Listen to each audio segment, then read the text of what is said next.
pipa sapi tank ukuran 2 meter kali 1,5 meter. Jadi ini yang harus jangan lupa itu peresapan atau overload. Overload itu peresapan itu fungsinya untuk jika ada musim hujan atau di daerah rawa ya, terutama daerah rawa, itu fungsinya ini hanya untuk keluarnya air, jadi tidak pernah penuh. Dan posisi peresapan, pipa peresapan harus di bawah pipa levelnya ya. Pipa ini peresapan harus levelnya di bawah pipa yang itu, pipa input atau output dari kloset menuju sapi tank.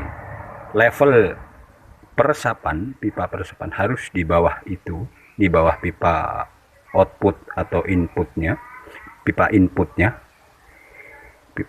ke sini ke sapi tank harus di bawah ini harus di bawah levelnya itu. Jadi minimal 5 cm atau 10 cm. Jangan terlalu jauh.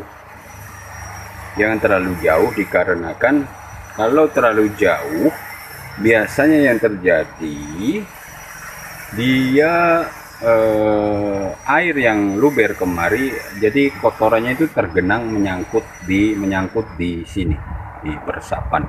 Itu yang sering saya alami di lapangan ya. Dan jangan lupa yang ini untuk apabila di perumahan itu harus ada bak untuk bak penyedot sendiri. Itu lebar 3 in ya, pipa 3 in. Fungsinya kalau dia penuh, biasanya tukang penyedot pipa itu dia caranya diaduk dulu. Mereka kasih kasih masuk cairan, entah itu cairan apa yang mereka tahu sendiri, entah cairan anti bau atau cairan untuk penghancur.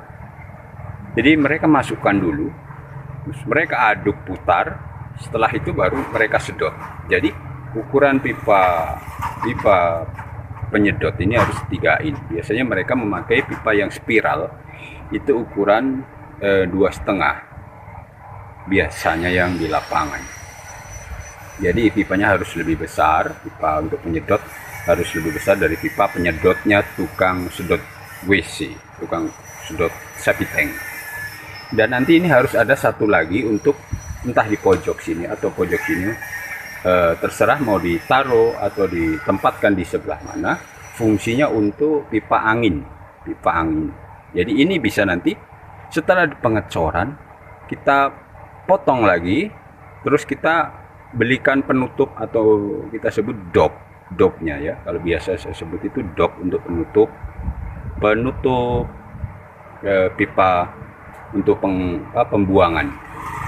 Jadi kita tutup tidak bau, terus kita kasihkan pipa udara. Entah nanti jika ada pembangunan lagi kita bisa larikan ke atas atau larikan belok. Intinya harus ada lubang udara sendiri. Jadi harus ada intinya 3 ya. Dari lubang atau kotak sapi tank harus ada 3 jenis pipa.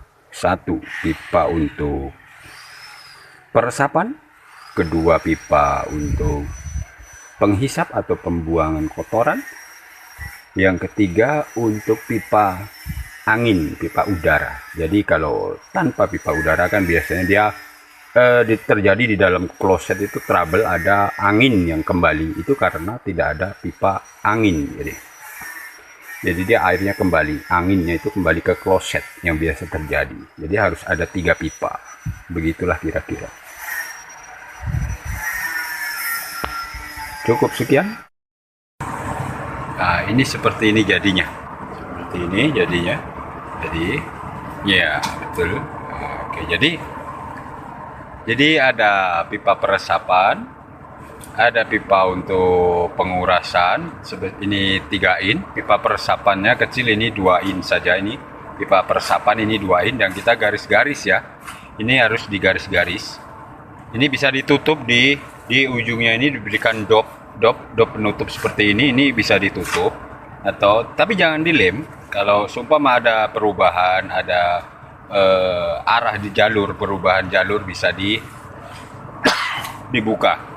Terus itu untuk pipa angin. Nah, pipa anginnya ini, jadi angin yang dari input dari ini, output dari kloset masuk ke input lubang sapi tank, ini angin ada keluar, jadi tidak kembali. Biasa ada itu di kloset ya gelembung, ada bunyi gitu, kembali anginnya gitu. Padahal karena itu tidak ada anginnya, jadi seperti itu.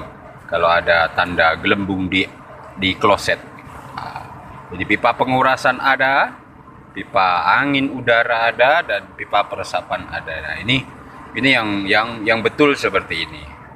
Oke.